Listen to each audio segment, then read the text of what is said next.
Alrighty, awesome. We're live. Hello, everyone. Welcome back, Ryan. Welcome, everyone. Welcome to the. What's going to be? This will be the second to last story for season 2 for 3DMs. Welcome to 3DMs and to tell everyone. My name's Aaron. I am your host and potential victim of 3DMs and a tale. If you don't know the show, it's basically a D&D styled improv show where we basically take three or more experienced DMs or my sad self. We roll a little D4 to see who will be chosen as the head DM to sort of orchestrate and run us through a story with a genre and theme provided by the cast. Everyone else in the show will become players and play into the story, play into what's happening in the world and so on. And let me go ahead and just throw us on over. We'll start over with top left there with Michael. If you want to go ahead and introduce yourselves and shout out anything. Yeah, the name is Michael Overby. I also go by the Black Stag GM. You can find me on TikTok, Instagram, Twitter. Those are my main socials. You can also come to We Geek Together in Provo, Utah, and play a game with us. And Colton? Right, my name is Colton Mayo, otherwise known as the Warbeard DM. You can find me on Instagram and TikTok, and also at the We Geek Together Tavern. Awesome. And Ryan? Hey, I'm Ryan. I am a DM for a long time. I have a podcast with kids that you can check out. It's Dads and Dragons. And yeah, I'm on also Dragons Keep. There we go. Yep. Awesome. Fantastic. And as always, you can find my D&D campaign, Wrathful Rhapsody, on my personal channel as well as my YouTube channel and all the other content that rolls through my ridiculous world. So, if I remember correctly, the last person... So, Ryan was the very first out of this group that had DM'd way back at the Great Train Robbery. Shout out to that. And then it went to Michael, which was... I can't even remember what we named that one, but I do... In for a penny. In for a penny. Yes, that was the name of the ship, as I recall, where Ryan got to be a bougie admiral, retired admiral or whatnot. That's great. And then Colton got to do... I'm going to enjoy doing a little retrospective here. Colton got to do the last laugh, where Michael got to pull out his zaniest character in the show so far... and also at the same time traumatize the owner of the We Geek Tavern, Andy, with a clowns and circus themed situation that also had good bits of fantasy in it. Go give those all a check out if you want to see what this show can provide off the top of our head. Again, everything in this will be improvised. And then, yeah, I finally, a while ago with Persephone's Knee, that was my first DMing role ever. So luckily that went well, and I luckily had Colton and Michael there to hold my hand as we went through like POW World Australia or something like that. So, alrighty.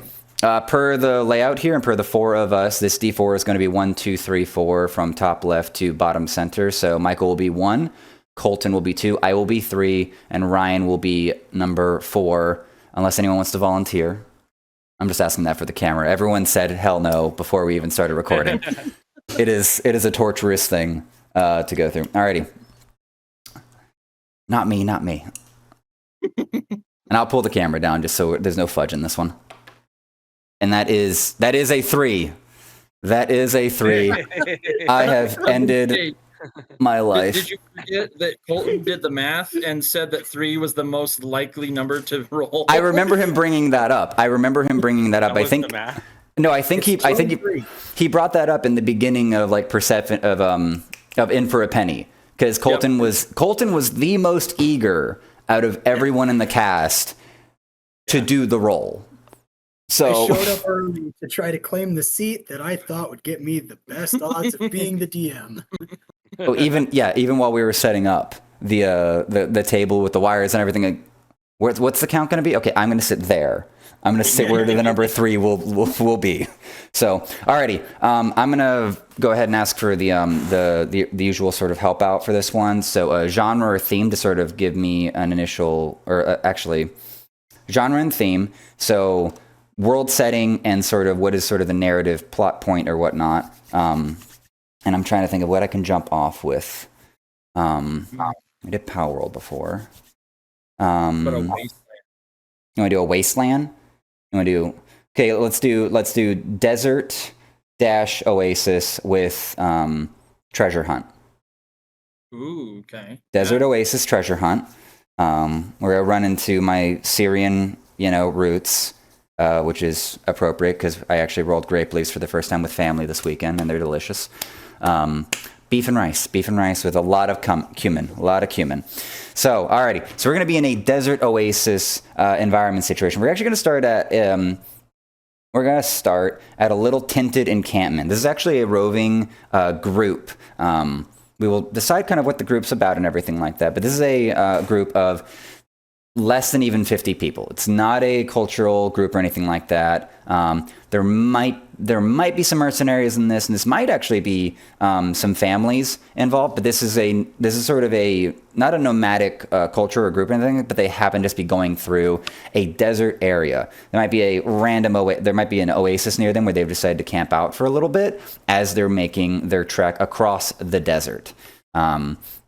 So the smattering of, and clearly for the entire, as far as you can see, it is the Dune world. It is sand, maybe some rock outcroppings and things like that, maybe a mountain in the distance, but otherwise it is pretty barren sand. It is blue skies, so it is pretty straightforward. I see the scheming over there with you two. Just should not have you. This is a very unfair advantage for me and Ryan. And Ryan can't be a victim of your mischievery. He's just going to yes and into your nonsense, I bet.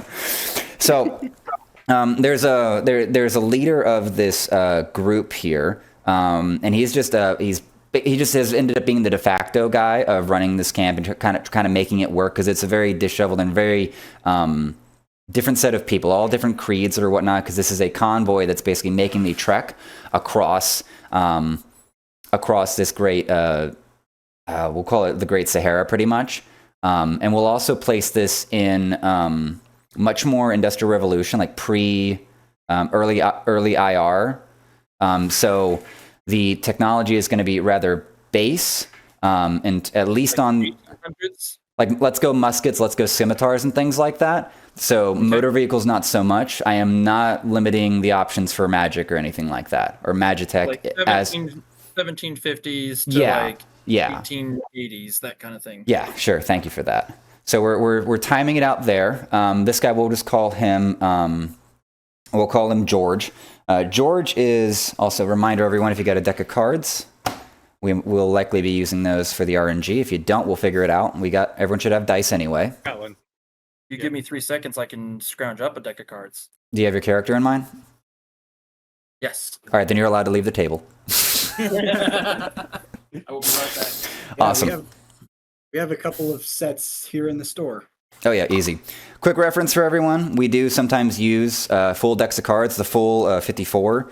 Joker is the ultimate win. In fact, the most fantastical win out of possible. Aces win, and naturally 2 to aces, 2's the bottom out, critical failure. Suits in the case of draw, spades. Was it spades, heart, clubs, diamonds? Spades being the strongest, diamonds being the weakest in terms of the suits. It should be in the case of a draw. And sometimes, honestly, we've even had to redraw when we've had 2 ace of spades get drawn at the exact same time. So George is sort of the leader of this convoy.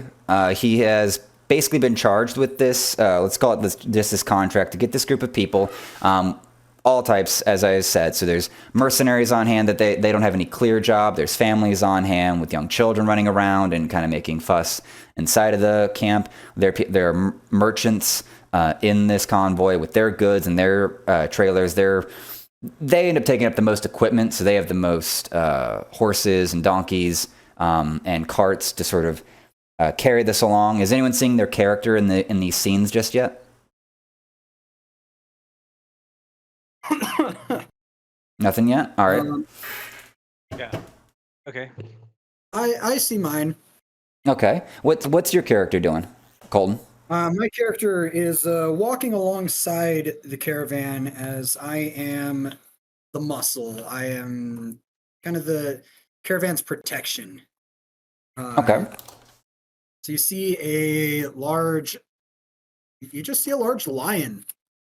You're just a Keeping lion? pace. You're just a lion? Okay. Lion, The, spider lion. Lion. lion. All right. Do you have a name, Mr. Lion? It was. I have it. Track near Lighthide. I do speak. All right. Are you on all fours, or are you on two? Are you bipedal? Normally, I walk on all fours. All I righty. can. So track near Lighthide. I'm gonna go ahead and have that just so we can get these names nailed down there in chat. All right, and so you are pretty much just you are a hired hand to at least help with the protection of this convoy and everything, right? So you're there to just literally armed to the teeth. clearly armed to the teeth. Do you have any actually? Advertising spiel. Very creative with his advertising, I can see. Now, are you just getting a one-time contract here with George just to actually handle this caravan? Do you have reasons for why you're taking on such a kind of rough job? Because, well, are you native to being near sort of the Sahara and near these kinds of conditions? Yes. I am native. And the reason for taking the job is they're going in the general direction I need to go. That's So I fair. might as well get paid to go. Fair enough. So you're getting paid to just travel to where you're going to go anyway.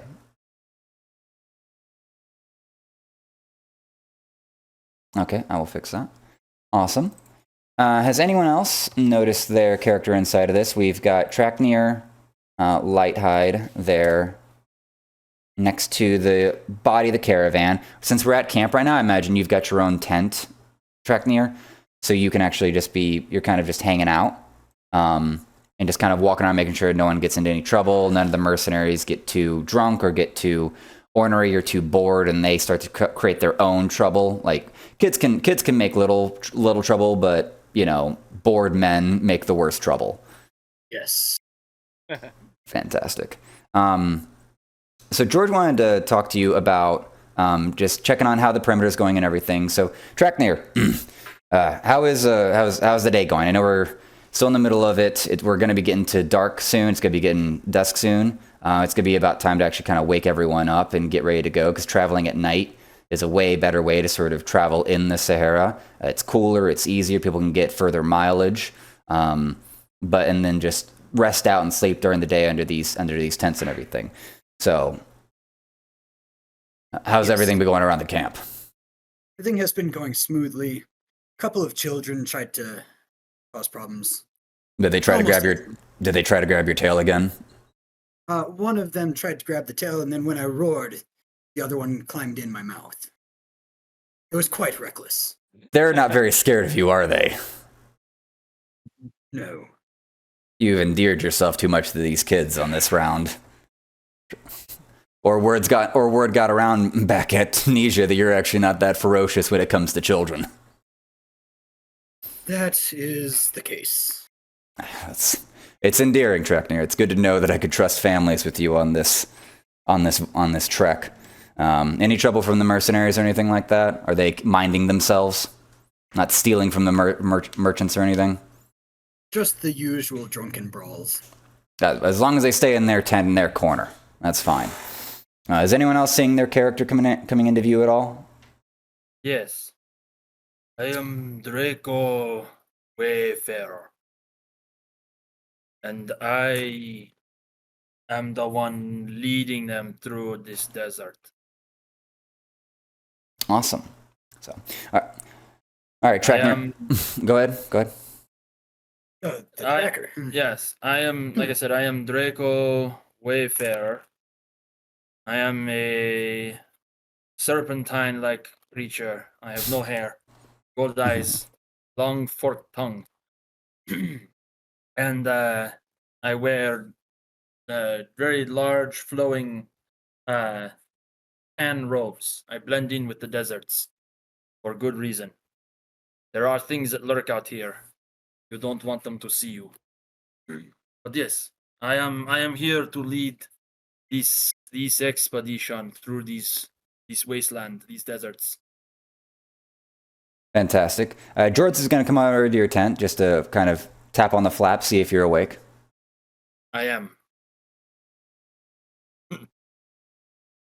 The tent flaps are open. I'm just sitting on like a little rug and just smoking copious amounts of hookah. I can smell your breakfast pretty much. It's like, Draco, good morning, sir. How are you doing? I am fine. That is good. We're about ready to get started. Would you need any help packing up? I believe Trackneer is available to pack everything up because we are about to start sounding the horn to wake everyone and get underway. No, I am capable of packing it all away. George has not seen you pack up, but is curious to see how a snake would pack up everything at all with no arms or legs to speak of. He's humanoid. Oh, he's humanoid. Okay. Okay. Yeah, Draco is humanoid. He imagine like Jedi. He wears like Jedi robes. Though. Right. We're all beige. Yeah, we're all picturing the Emperor right now, but now he's just fantastic. Awesome. Okay. I was just picturing as like just picking everything up with his mouth and just moving it around. Awesome. Ryan, where's your character inside of this camp? He is in a large tent that is a little too fancy. And you hear a bunch of crashing inside, banging around. And as you get closer, you hear him mumbling that he can't find a guy. Ugh, where is it? I know I brought it. And if you peek in, you see Archibald Hornsbottom, a scholar who is out here trying to do some research and find a lost artifact. And he's digging through a large trunk and trying to he's tossing book after scroll after roll. Go ahead and draw to see if you find what you're looking for. Okay. You don't find it at all. You actually empty your entire chest. There's books all over your tent right now, and I come in and tap on the tent at this time. Hello, Archibald, you there? Oh, yes. Hello. It's me, George. Hello. It's me, George. Just host of the convoy, if you will. We are about to get underway. I'm glad to see that you're awake, but we are gonna need. It's time to pack up. We're leaving soon. Already? Oh dear. It is light out, and as I said at the beginning of the trek, we travel during the day, or we travel at night, and dusk is coming soon. So it's about time to get underway.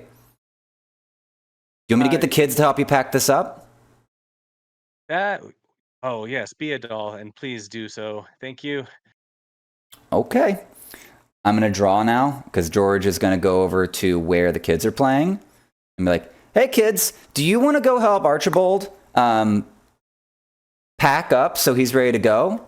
And first draw is, oh, they definitely want to help. They definitely want to help. They are all on board. Now, Archie has all the cool stuff. But let's do this. Let's do a contested draw for how well you manage the kids. So, okay. You draw and I draw. Oh, kids have way more impact over the situation than you do, and they get a little bit out of hand. They get a little bit out of hand with you. This kid goes like, hey, Archie, what's this? Just pulling things out of more boxes, and you're like, Archie, what's this? And they open up like this scroll. Oh, though that's 500 years old. Sammy, put that back, please. That's really old. Throws it. Oh gosh. George is just like kind of snickering in the background. I was like, this is actually hilarious. Okay. So we're going to go ahead and have the camp sort of pack up. And you're Archibald, right? Yep. He goes by Archie. Roger. And are you humanoid? Are you just pure human? Or are you another? Awesome. Yeah. Archie is younger, probably in his early 30s. Skinny, scholarly, with spectacles. Okay. Carries a lot of just. He overpacked completely for all of this. Clearly. Alrighty. Now, do you want to actually? We'll wait on this. So the whole caravan's gonna sort of get packed up, get underway. Archibald does manage to, even though he'll be the last one, he's kind of taken the rear end of the convoy because he's unfortunately quite disheveled because of the kids. He's going to be at the flank of the convoy. We're going to have Trackneer also back there. Draco, though, is way up at front. Now, Draco, I know we're going through mostly just sands, but is there any sort of like landmarks that you would identify as we're going through this desert? Any mountain outcroppings or pillars? Yes. We are in the dunes, and to our south, we came from the oasis. To our north is the Great Salt Sea. To our east are the cavernous mountains. We don't go there. I don't know what's there, but people don't come back. And to the west is more dunes. I don't know exactly why people would go to the east, but we are traveling, I assume, George, we are traveling west by north. I'd say, yeah, we are traveling west by north because we were leaving from the oasis, and I would say that we are, especially if we're going to be mapping this onto real world, we missed the cavernous mountains because we were leaving from Cairo just to follow that we're going along the Sahara here, and we're unfortunately having to take directly through the Sahara due to that the coastline has actually been marauded with pirates more often than not. So as much as it is a desert wasteland where any tragedy could happen, it is far better to be in the sea of sand than in the sea of the ocean, where the Mediterranean is littered with all types of barbarism and pirates these days. The barbaries are not helpful. Never have been, never will be. I hate them both. So we are heading north by west. We're trying to head towards, let's just say the Moroccan coast. That's at least a decent safe harbor that doesn't have to do with the activity of the Mediterranean, where trade has a very hard time. But once you would get out into the wider ocean, you could probably make a beeline towards international waters and not have too much problem. The barbarism prefers to be near the coast for easy capture and easy sail. So we're making north by west, and let's see here. Michael, go ahead and let's have a poll to see if you find the landmark that you are looking for, and sort of having a guiding. Are you actually taking us in the correct direction per your instinct?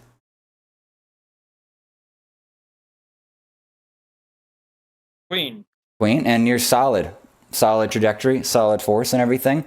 Archie, you and Trackneer are in the back. Now, do you two know each other at all?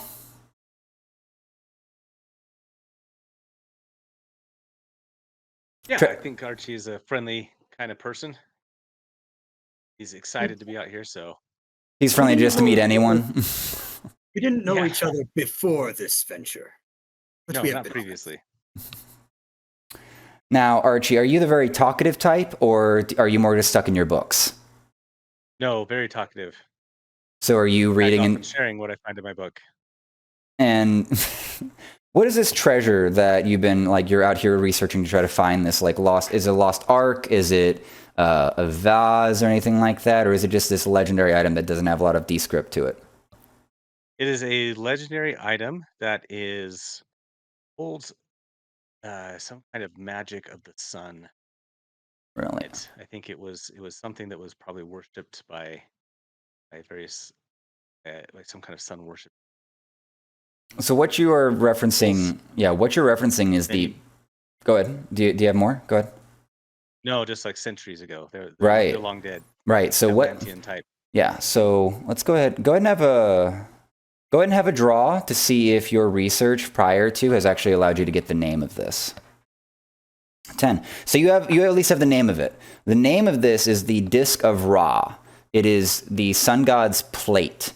And while you only have the name, it is very unclear in your research as to what its abilities are and what it can do. But you're on a sense of trail of where you can find it. So now, Trackney, are you listening to any of this as he's talking? Have you been out to the old temples?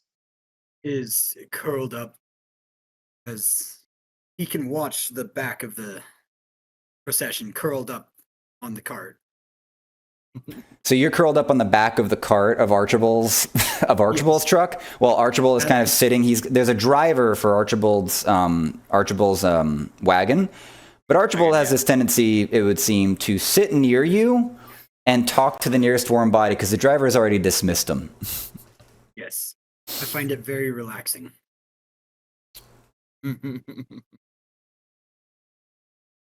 Traknir, tell me about the old ruins out by the Temple of Ra. Have you been out there before? The old ruins. Right there once.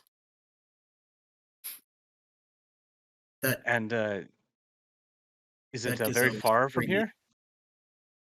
Oh. Got stuck in my teeth. Oh dear. How would you describe the Great Temple there? Large. It was a great chase. 3 days chase across it. Oh my gosh. 3 days we ran. Hopefully with my maps we won't be there for that long. But you never know. And did you see anything underneath the temples? I did not go underneath. Well, hopefully the entrance is still there. I've read about it in the archives. The great explorer Thomas Hardmain mentioned the entrance and seeing it once, but of course it had to be under the full moon. Hope we make it in time. Full moon, you say? Oh yes, that's very important. The full moon at on the longest night of the year will show the way. That's what he says.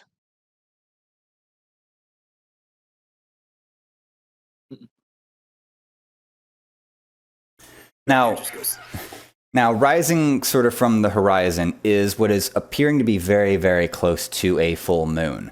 In fact, it's actually so close that it may very well hit full moon sometime in the middle of this night. Now, tracking how close we may be by this map, Archibald, you're aware that this convoy goes near the ruins, but it does not have a route that would go directly through them. Draco may very well actually have a better sense of the routing, but there might be either another oasis or another town that is of greater interest ahead of us.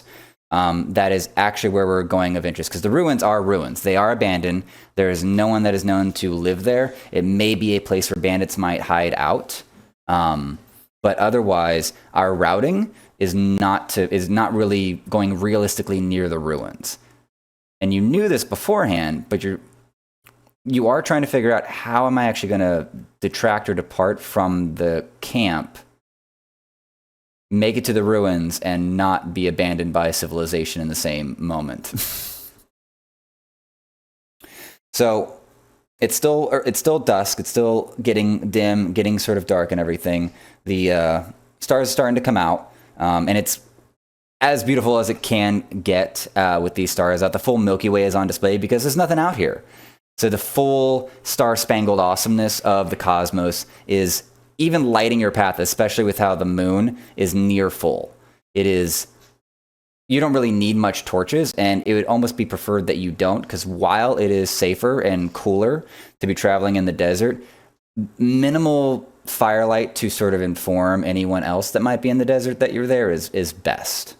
So let's go ahead and do this. Everyone just go ahead and draw a card. We're going to at least have a table-wide contested draw. See if anything happens. Oh, this is looking real rough for me. Hey, look at that. And that's actually That's a Oh my redraw. goodness. Hi. What'd you do, So Colton? discard that. Discard that. No, you guys are fine. 2 of you beat me. We'll even do the 2 out of 3. 2 out of 3 need to beat me or something Okay. like that. Let's go ahead and do that. So 2 out of 3 beat me. Another draw. Discard that ace of hearts and that 4. Alrighty. Another draw. That's a 7-2. Oh, and that's a clear joker. So joker, I'm going to let win this one out entirely. There's nothing that clearly comes across at all. If anything, Draco, are you easily spooked? No. I have wandered these deserts many times. So if like a desert bunny, like a little desert bunny, just like kind of tracked across you in the middle of the night, what would you do? I would shoot it and use it as food. Draw for the shot. Oh, there you go. Oh, you knock that bunny right in its heart. It is out cold, and you just pick that up and pocket it. You see Draco, like, from his robes, produces a small blowgun and just... Very nice, very nice touch. Also, I will say that George didn't see this. Some other people did. Draco has like a ring on every finger, and so when they were getting camp taken down, like he rubbed one of his rings, and his tent and everything just kind of folded up into the ring, and then he rubbed it again, Mhm. and you see that like a staff came out that he's using to walk with, and the staff has like fun little things. It's essentially a wayfarer staff, so like it's got beads on one side that helps him track how the distance goes. It's got a sight hole in it so that he can track a specific direction. Yeah. It's got major constellations that he walks through, so he can find his way in As- this. But he wears these rings that are enchanted with his most needed survival equipment. All right, right. And then he also has a hat that he's wearing. It's like a bald cap, Mhm. and it's got little a periscope thing that he can pull down over his eyes to see greater distances. Right. Now, Archie, are you looking for a specific landmark that might direct you towards the ruins? Because while you're not entirely sure how you're going to do this, you are going to want to try to make your way there or figure out how to make your way there. Have you come up with any ideas on how you could either have the convoy go off course or even pause at the right place so that you could actually make your venture down to the ruins? So Archie is very knew that I knew that we weren't going to go down there. I knew it, but I need to find this not just for myself, but also for my family because of money that we owe to the men back in the homeland. And knowing that they are interested in this, I've actually hired a few of them to help drive us off course a little bit. They'll be dressed as raiders coming up soon and try and push us down to the south. In the meantime, Archie's got his little binoculars up, scanning the horizon, signs of. Now, did you inform them to be kind of looking for the caravan at a certain landmark so they knew when to send you guys southward towards the ruins? Or Yeah, I think there's probably like a like a stone pillar, like a mesa. like a some stone kind of yes, pile of rocks, like a old some old pillar or Mhm. obelisk yeah, passing by. some natural obelisk out there. Alrighty.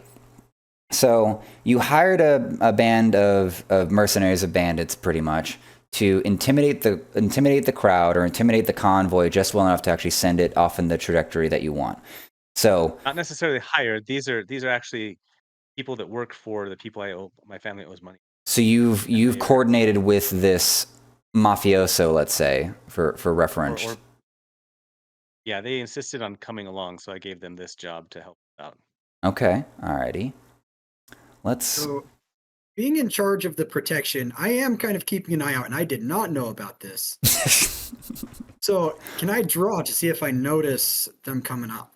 Contested draw with advantage to Ryan. Oh, okay. Alrighty, one more, Ryan. Oh no, yeah, you have no idea. You have no idea, Taknir. Alrighty, so your mafioso that is kind of running this gambit with you, this sort of heist with you. They are a touch greedy. They're kind of a greedy folk, and let's say they're not entirely interested in mythical items. Like if your thing is real, that'd be great. It was great selling parts of mummies and things like that back in Egypt, getting high prices for body parts being sold for the British peacocks to eat.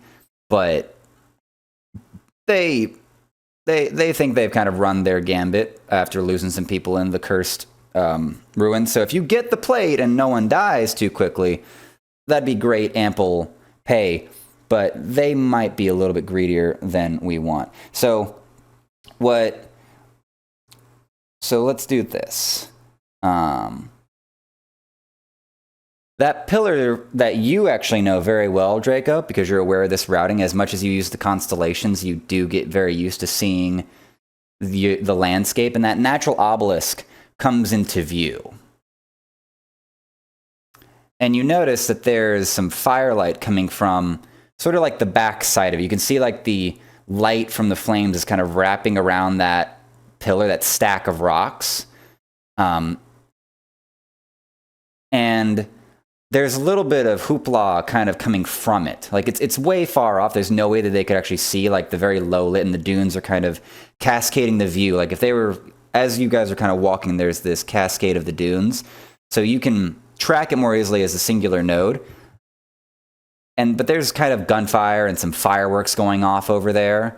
Like there's a whole bunch of partying kind of going on over there. And that kind of sound of gunfire and fireworks doesn't really sit well with you. So what do you want to do?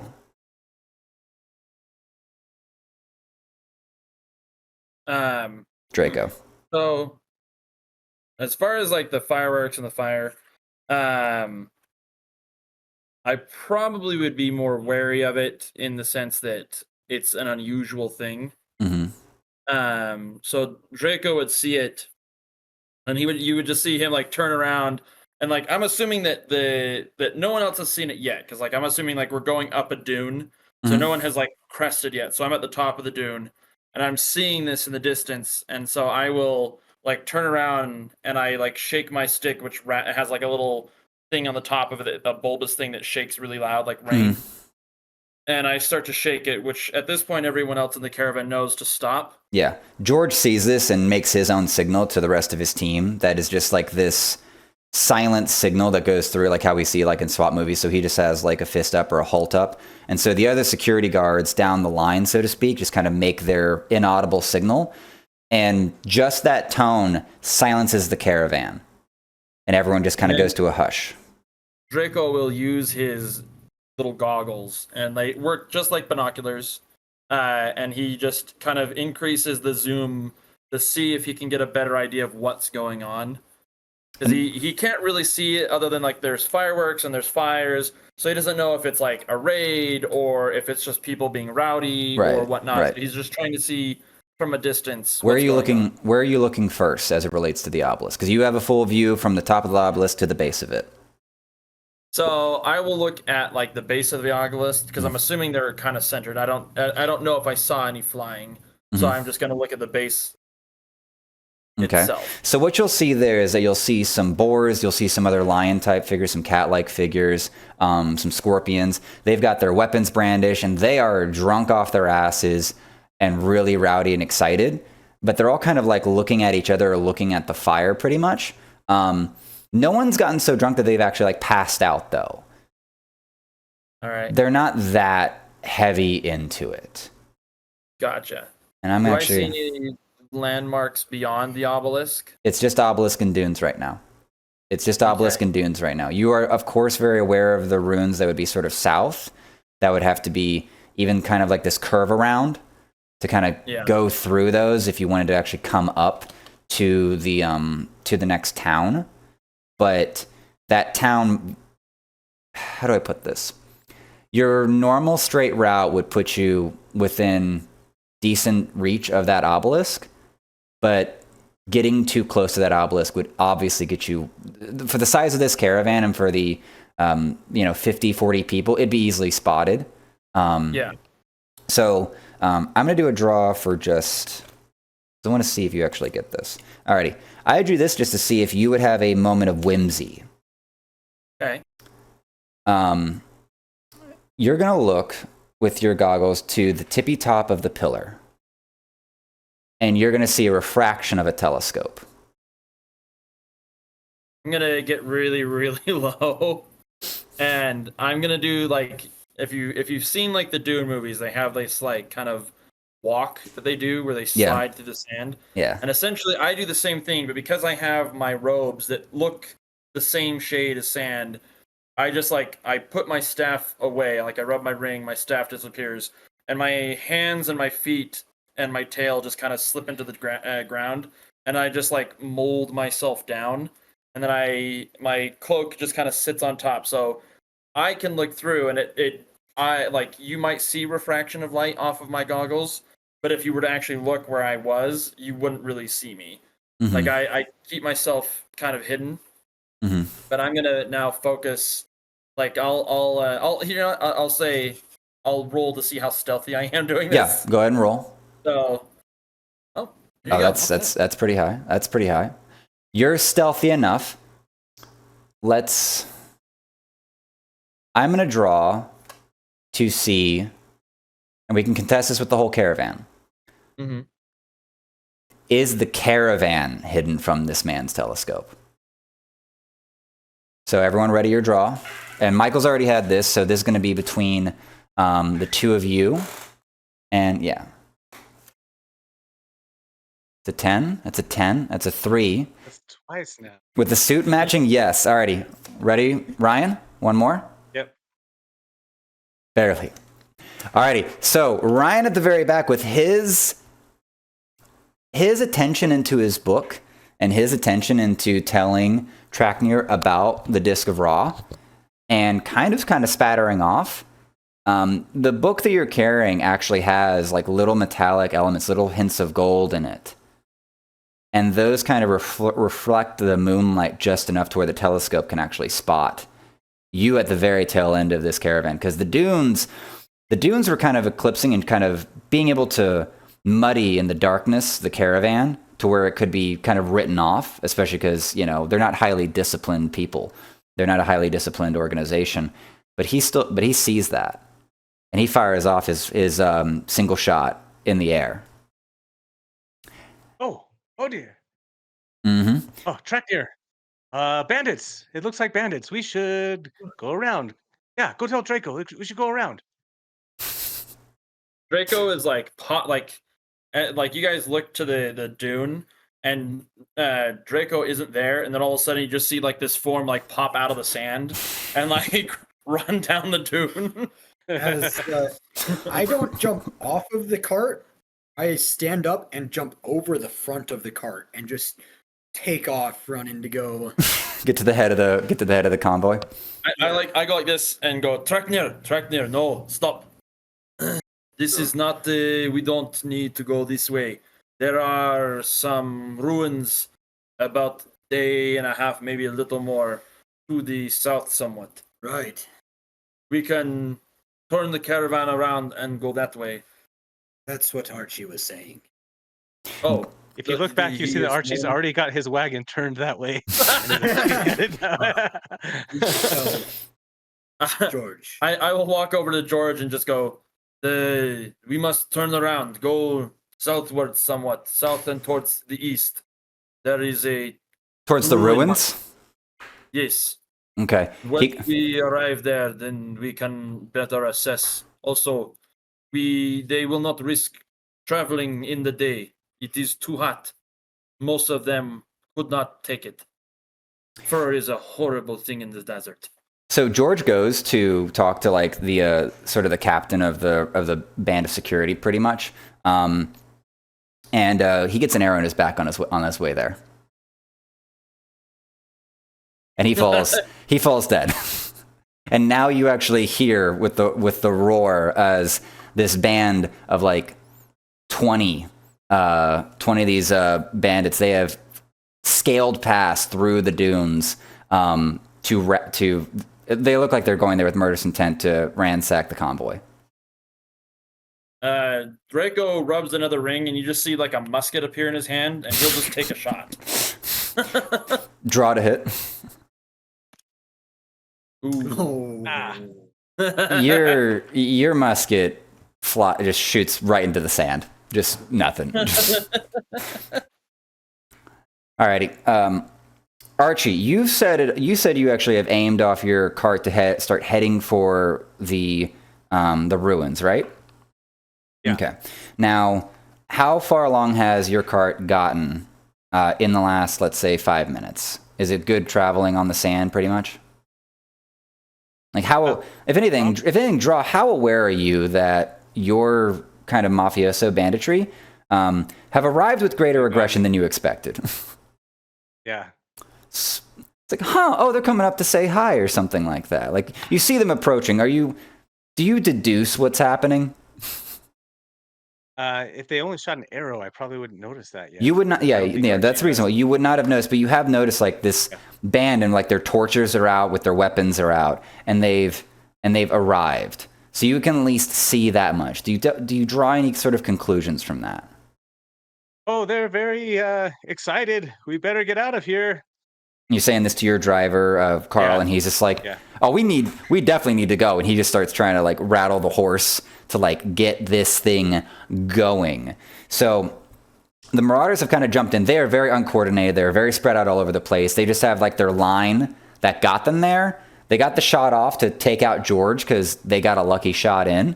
But now they started just running straight into the convoy, just hacking, slashing left and right because, you know, attacking the men first, if you will. So, Trackneer, what do you do? Trackneer and Draco were right near the front. Mm-hmm. You guys are going to get hit up with two guys immediately coming one-on-one to each of you. Trackneer is licking his lips. 2v2. And you've got to reload on that musket. Yeah, you'll see Draco drops it, and from his robe pulls out a scimitar.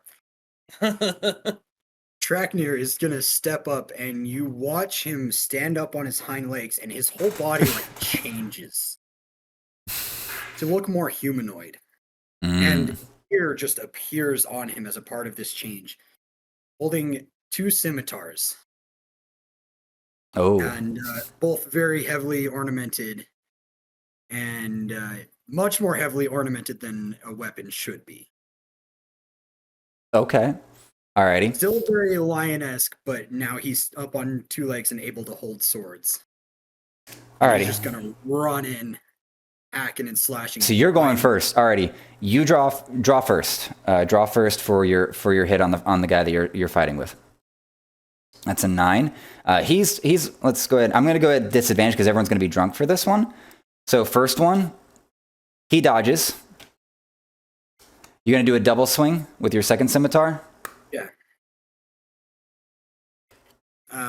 And you take his arm off. You take his left arm off, and he is bleeding and screaming. He's still got the drunken rage for him, so he's actually going to do a counter. Let me go ahead and actually make sure this is shuffled.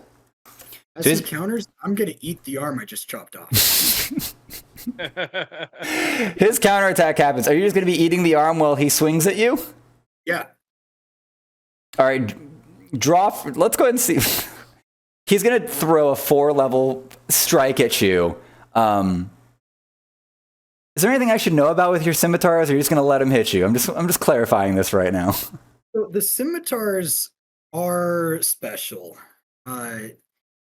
The ornamentation suggested that. Yes. When they hit, they don't just hit, they continue to sap the energy of the person until either I die or they die. Now, is that saying that the scimitar's sapping from you, or if your scimitars hit you, they would sap you? If my scimitars hit me, they would sap me. Okay. But since I hit him, they're sapping him. Alrighty, so that 4 is very much standing on business with like a disadvantage draw with like a 6. So he goes for the hit, and it makes contact. Do you have any armor or anything like that on your person? No. It makes contact and does give you a cut, but he has become quite sapped with energy quite quickly because he's drunk. He's rather dehydrated. He's just sprinted all the way here and he's ready to go, but he just lost an arm. He's losing blood too damn fast. So he makes a strike and just kind of falls over and like passes out into his death. Over to Draco. You've got your scimitar out. Now, your drunken fist comes in with a spear, with like a stabbing spear, and he starts trying to like get at you. Yeah. Draco scimitar it's not really special. It's just a normal scimitar. The only difference is it has a spike on the pommel Okay. that he uses at close range. Alrighty. But yeah. So the spear comes at him. Oh, there you go. It doesn't. Yeah. No. So you're parrying just fine. You're parrying this attack just fine. Yeah, and that's what Draco does. Is he will knock the spear as it comes out of at him, and as the spear comes at him, he'll step into his into that range beyond the blade. and then Yeah. you just see Draco just stab him with the spike in the eye.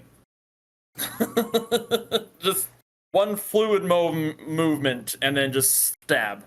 And is this spike long enough of a spike to go like through the skull and actually kill him, or is it just taking out It's the like eye? a 4-inch spike. It's not like a massive spike, but it's long enough that it's not a fun time. Now, do you stab it in and just take it out, or you just keep it stabbed in? He would probably stab it in and like kind of push on it to try and like drive it in. So let's go ahead and have a draw for just if your mass will actually counter sort of his mass. Again, he's drunk and really offhanded. You're doing. Oh wait, I'm at disadvantage. Oh nope, ace. So he's able to actually hold himself. He holds himself. You've driven that spike. He was able to get a solid foot back. The spear's off to the side, like kind of in one hand because he's steadying himself on the sand, but he's been able to hold himself. So you've got it, but you've also put your meager frame mostly on his body. Yeah. So he's going to actually have a counter. Let me get this a little shuffled, and let me get the instruction manual out of here. So he's going to actually counterattack with just a punch. And he's going to try to hit you with that. 8 to Joker. You're actually, well, with you being a snake, I'm going to put you as incredibly flexible. Yep. So he's going to go for it. You're going to bend your body, and you're going to let go of your scimitar and just wrap yourself around his arm and just kind of like put a real tight constriction on, come right back to where your scimitar was and twist it. Yeah. Yeah, like he comes and his fist comes at me, my tail reaches up and like wraps around it and pulls it to the side as I hold him down, trying to drive him down. And now that you have 2 points of pivoting, you actually just drive him into the ground. Yep. And this says an opportunity track near if you'd like to jump in. And after he goes to the ground, I pull out the spike because I don't feel like he's probably going to get up after that. He is winded. He has got the wind knocked out of him, but he looks like he's going to be actually pretty much game to get back up and keep going. Traknir has honor. Draco has claimed this kill. Draco doesn't seem to care. And I'll just like pace a circle around the two of them. Just defining Draco pulls the spike out of the dude's eye and just like backs up and grabs his musket, and he's trying to move along with the caravan to keep it safe. Well, the caravan has been taken over by the other like 18 marauders, the other 18 bandits. So right now, the other security guards that frankly are not as talented or as well endowed as you two are, they're getting butchered, they're getting shot, and at this point, the merchants are scared shitless and trying to like save themselves. The women and children are kind of like huddling and running into corners of the tent, or just running out into the desert blindly. And husbands are kind of dying in their defense to buy them time. So the convoy has gotten sacked, and certain parts are on fire now. I will yell to Traknir, kill them. I will take care of the hatchlings. And I will put my sword away, rub my ring to make the rifle disappear, and I will run off towards where like the women and children are running, and I will put myself between them and anyone that might be chasing after them. Okay. Your spear fighter, you didn't finish him off very well, did you? Yeah, the No, spike. I just spiked him in the eye. He's Yeah, eyeless. he just threw eye he threw a spear at you. He missed. The spear like lands like near you as like you're heading off, and you pay no mind to it. I'll grab the spear. If it like lands near me, I'll like pick it up and run with it. Just looks like thank you, and just keep going. Exactly. And he's just like just kicks. He's like, "Sir, this supposed to be easy." Okay. Yeah. So Draco, you've head off towards the kids, and the kids and the wives have actually been lucky enough to be heading. What would it be like? It was going to be like southwest towards the ruins, right? That was the original direction. Yeah, southeast. So they've ran because one kid noticed Archibald's wagon heading off in a way early and we're like, wait, they went this way. And so there is this like streamline of bodies that little ones and female ones and young ones that are actually kind of running to catch up with Archie, with your caravan. Can we have a quick insight check to see if you noticed this? Yeah. You're still locked into your book. I've got the map out now. So you are locked into this map, and you somehow are paying no mind, or somehow cannot hear the sounds of blood, murder, and things on fire behind you. I'm actually going to roll real quick for... Oh, that's too good things. Now, your driver looks back and very clearly notices not only the people following you, but also that the caravan is back there on fire and getting blown up.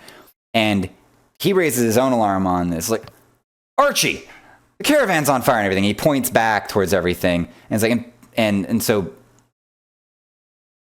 Oh, what? That's nonsense. Oh my goodness. Oh, that's not supposed. Oh, good. Oh, dear. I'll reach back into, back and see if I can find, one of the things I brought with me. Pull out long canvas wrap and peel it out. This ancient looking bow. Start string. Okay, like a big longbow kind of thing. Yeah. Okay, alrighty. Go ahead. And if there are any of the bandits chasing after the children, I'll pull out one of the longest arrows that you've ever seen and hit it into this bow. How proficient are you with this? How proficient are you with this? Archie took a lot of archery in university. Okay. So archery and fencing. He was a fencing champion and an archery champion. Alrighty. Then go ahead. There's 3 guys chasing them. There's 3 guys that have actually noticed the runners and are chasing them. All right. I'll try and take out the first one. Okay. With this long arrow. Alrighty. That's a no. He dodges the first one.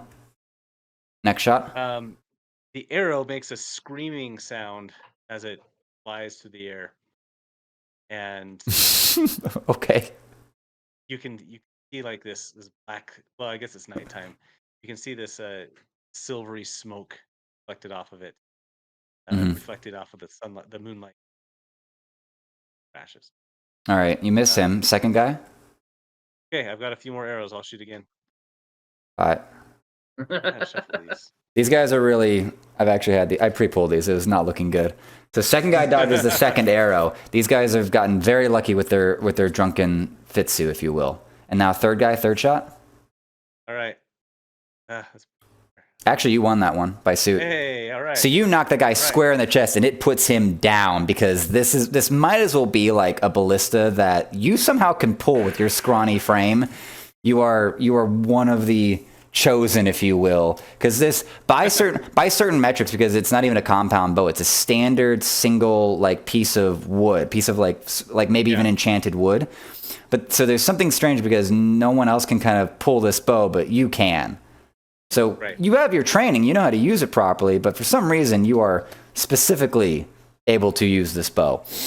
All right, so the other two guys are making their way towards the kids. Archie, you'll get another round for shots at these marauders. Draco, you're the one trying to actually catch up to sort of save the survivors that are trying to make their run.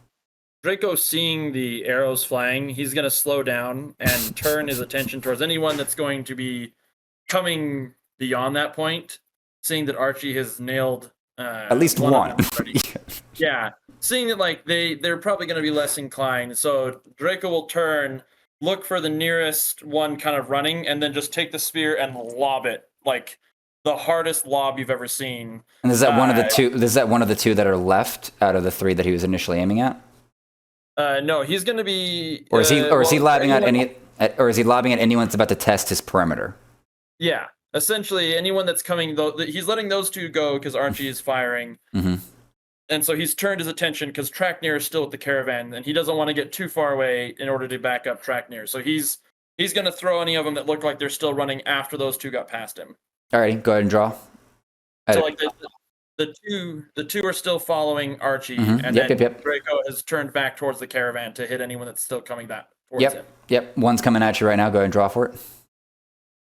Knocked him square in the chest, straight through. The rest are kind of back at the caravan getting their spoils. Trackneer, how much fun are you having? Because some of these marauders have taken care of like what they consider like to be their threats, and they're already going right into the merchant's loot, like over his dead body and everything.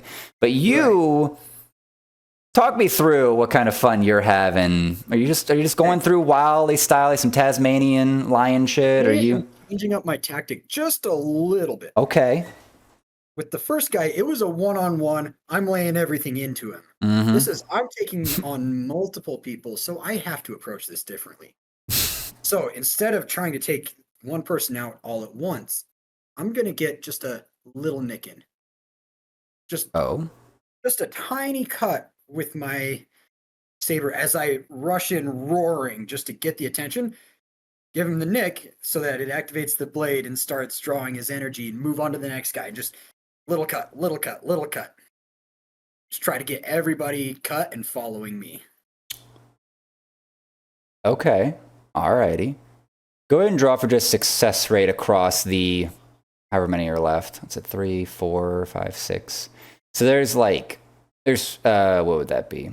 14 left. So there's 14 left that you're taking on pretty much like all by yourself, as well as maybe one or two that might head towards Michael. So go ahead and draw. How successful are you? And you can do it at advantage because you are one security and quite proficient, and so on. So how well are you going through these dozen or so? First one. Okay, that's one blade. Oh, so you're going through, you're getting some nicks here and there, but some of these guys are kind of dodging or weaving somehow. Like some of them are still alert. Like a handful are still alert. So you've gotten some to start chasing you. Are you going to start heading over towards the like escapee now band of people over where Jaco is? Or are you going to try to sort of find a different tactic? I'm leading them in the opposite direction. So are you running back towards the pillar? Not exactly back towards the pillar, but like angled a bit. Are you okay? So you're going to run out just to the middle of the desert? Yeah.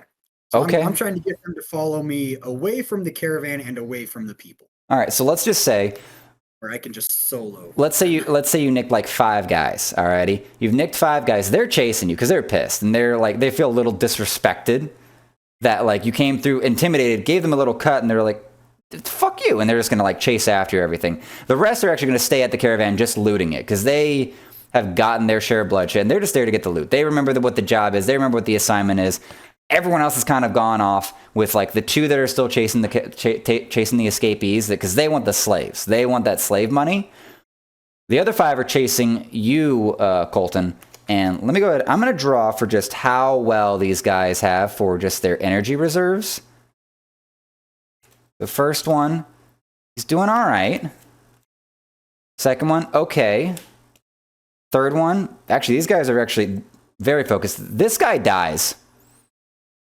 He gets 100 yards sprinting into the desert, and he just collapses, and his energy is sapped and is done. And then last one, so you actually have 4 that are actually keeping their energy pretty well. They conserve their energy. They didn't drink too hard, but now you're about to. Are you going to try to run them to death? What are you going to do with these 4 that are actually keeping their energy reserves pretty well? They've actually got their cardio. They did their cardio before they came out today. I will run until another 1 drops. Okay. Sort of the plan. Alrighty. And once the other one drops, I'll turn around and just lay into the final 3. So 10 drops, but I'm going to have you having a disadvantage. Well, because is that energy sapping and going into you or into the sword? Into the sword. Okay. So your energy is going to be sapped on one of your strikes. One of your strikes will be a disadvantage. You'll get your two-handed strike situation, and with whatever empowerment is going to be on, which hand are you dominant with? Right. So your right hand will be strong, but your left hand will be at disadvantage, which we'll just call your left hand your second strike every time, alrighty? So now you're about to face off 1v3 with 3 guys that still have their good energy together. They have their sobriety about them.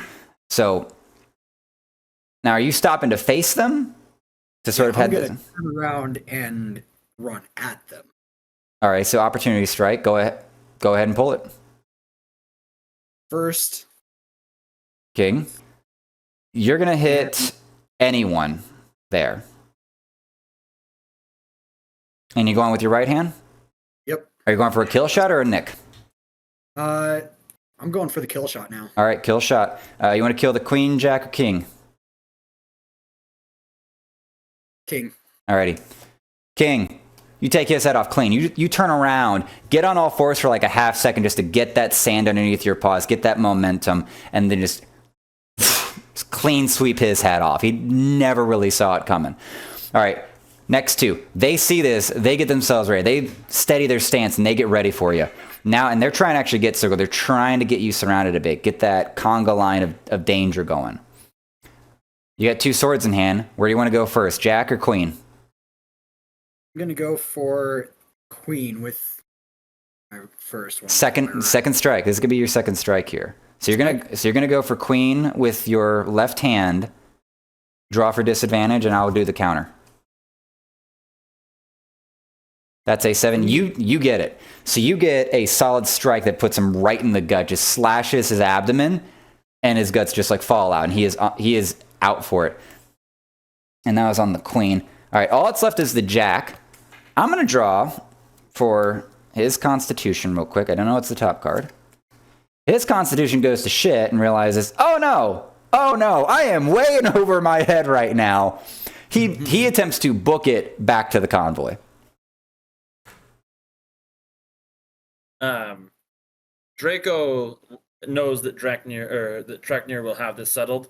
After hearing the first guy, he takes a second, pulls out his rifle again, and reloads it. And then he takes aim, and he's going to fire at one of the guys raiding the caravan. Okay.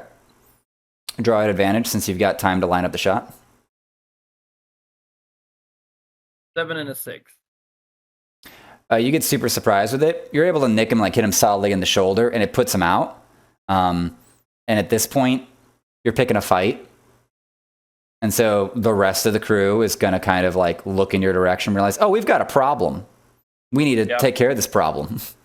I'm going to hurry and reload the gun real quick and then re-aim. And so I guess there's like 5 people left. I'm not doing the math very well today. Yeah. So there's 5 guys that are just going to be heading at you. One of them's been hit, and you're reloading. One of them gets their own gun out, and they shoot at you. Okay. And that is an 8. So I'd say that hits. You have any counter pieces? So you get hit, you get nicked. Yep. And I will reload and take a shot at him as well.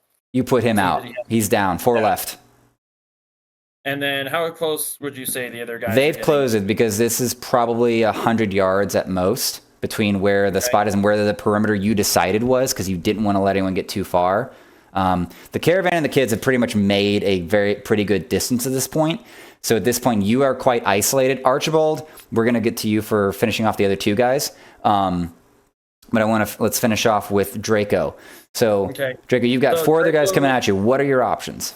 He's not going to draw a scimitar knowing that they're this close. He's just going to flip his rifle around, and the butt of his musket is, again, it's not super ornate, but it is made with practicality in mind. So the butt of the gun, instead of a normal wood stock, it's got like a bunch of metal plating. It's ornate somewhat, but it's meant to be so that he can swing it like a club if need be. Okay. And like the bottom of the barrel is also made like reinforced with a metal taper to block like blades. Sword, yeah. Yeah, and so he's going to go ahead, and as the first guy gets to it, he's going to grab the tail end of his rifle, swing it around like a club, and dome the first guy. Okay. He's out like a light. Oh, okay. Oh, yeah, clearly he's out like a light. He's out like a light. Yes, clearly. And then Draco will, as he hits the first guy, the next guy that comes up, Draco will have his tail slide through underneath the sand and wrap around the next guy and like lift up to kind of try and Trip he doesn't him have and enough strength in his tail to like fling him, but he has enough to like pull his feet enough to like try and trip him over. get him out underneath him. Yeah, that buys you time. That leaves 2. Yeah, okay. Yeah, no, he's on the ground. He has eaten a bunch of dirt. So he's gonna be down for a good 10, 20 seconds as he gets himself. So that leaves 2 that have pretty much gotten to you. Swords drawn, and one of them's got a pistol musket. So Draco will aim for the pistol musket first. Okay. And swing the club at that one. Alrighty. He's gonna go for a shot. You knock him straight in the arm and break his arm. So the musket's on the ground. He's still up and ready to go. He pulls around with his sword to try to strike you. Okay. And he whiffs. You slinky bastard. You dodge out of the way. Opportunity strike. What do you want to do? Okay. Yeah, Draco will fling around, and at this point, instead of his tail will swing around, and he'll use it to, as he swings, like kind of curve it to grab the guy's neck and yank the guy to the ground. All right, he's in the dirt. Oh, he's clearly in the dirt. He's clearly in the dirt. So he's in the dirt. Last guy. Okay. Oof, not good. So Draco essentially, Draco for the last guy kind of, he's swung around, hit the one guy's arm, broken it. Other guy's on the ground. This other guy comes behind and just decks you in the back of the head, frankly. He hits you in the back of the head because he's watched this. He gets an opportunity shot there and hits you in the back of the head. So you stumble, and now you're back on a square off. Go ahead. Yeah, Draco will just actually lean into it and roll onto the ground and then pop back up. Mm-hmm. Nice.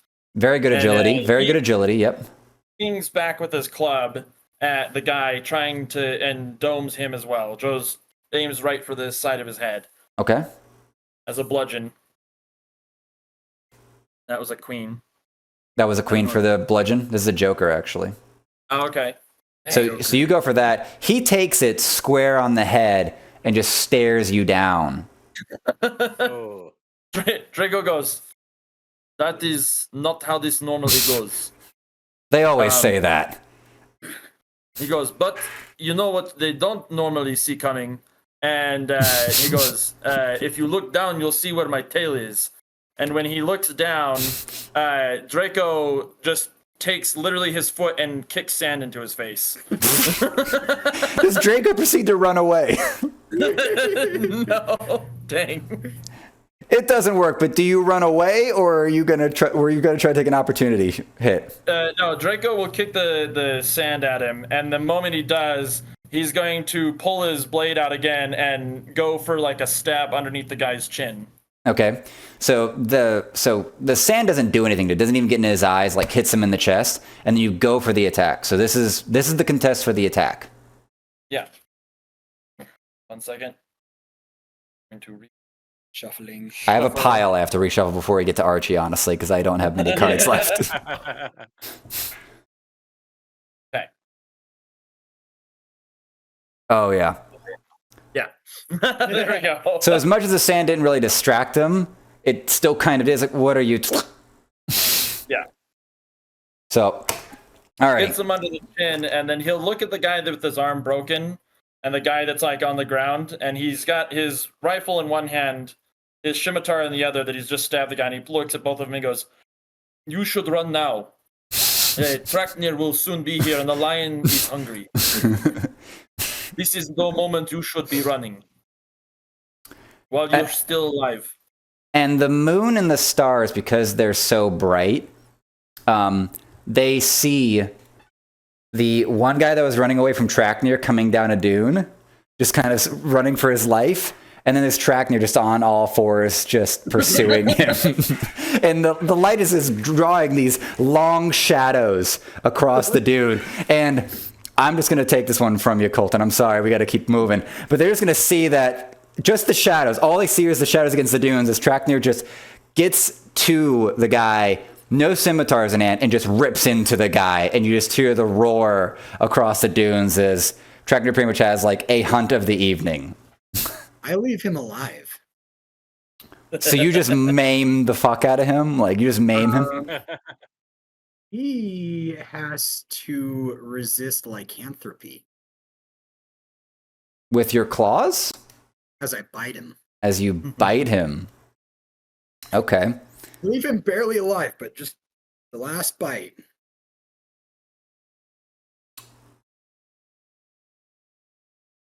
He's going to resist, but he's going to have a very strange allure to red meat from now on. Alrighty. So I'm just going to let that intimidation sort of run. Archie, back to you. Okay. Protect these kids. Yeah. Protect these kids. There's two sons of bitches. What do they do? I don't even. Arrow off. I don't want that. What'd you draw? What'd you draw? A queen of spades. You win. I just drew like a joker and a king. You're gonna win. You get one right in the foot and anchor him into the ground. Okay. So, do I recognize any of? I think I would know the man that like money. Do I see him anywhere in this group? I would say he's the head mafioso guy. I would say actually the head mafioso, the actual like main boss, is not really a part of this. He sent his guys out, but his lieutenant is there to sort of see it through, and he ends up actually being the guy that you just pinned to the ground through the foot. So you're really lucky that you didn't actually kill him, but now he yells like, "Archie, what the fuck is going on here?" You did. You tell me what's going on, and I'll shoot the other guy. Oh, nice. Yeah, no, you done. This wasn't how it's supposed to. And the cart hits a bump, and I fall down back into it a little bit. And as the kids get closer to it, I'll help pull them up into it. All right. So the kids get gathered. No, Thomas, I'm sorry. I love how you just turned the boss's name into Thomas, and it's such a chill name. Thomas. Yeah, Don Thomas, as it were. Don All right. Thomas. All right, so the lieutenant will, for the sake of meta narrative, he will get his foot. He'll rip the arrow out from his foot that somehow buried him into the sand because your arrows are like incredibly long and went. He does a survey of the situation. You've gotten the kids. He looks around and looks back at the convoy and sees that he sees that everything's gone to shit. Everything's gone very sourly. He sees Traknir and Draco. You both are very calmly just walking in his direction. Covered in blood. You're covered in blood, and Draco just has his staff out again. He's just casually going because you. And the lieutenant just kind of looks at this and just puts his head down and just sits. Because he sees the lion man and realizes that if I run, that might activate his predator instinct. It's best if I lie down and play dead, really. Draco is just going to walk over to him and go, You've made a very valuable decision today. So I tell you this. I need to know two things from you. First, why did you attack us? And second, do you have food? I have food back at the pillar where we had our camp. How many of them are you? It's just me left now. No, I left one of your friends. He's alive. I broke his arm. The other one, I think he's okay. He might have a concussion. Red Sash. I don't know. I didn't bother to look at what they look like. Okay. But yeah, there's food at our camp, and I guess there's two of us. But at this point, Who's the one on top of the pillar? oh, that was me. Oh, and Yeah. I just clock him in the head with my staff. Very Rafiki. And I look at him and goes, "No one ever sees me in desert. I don't appreciate it."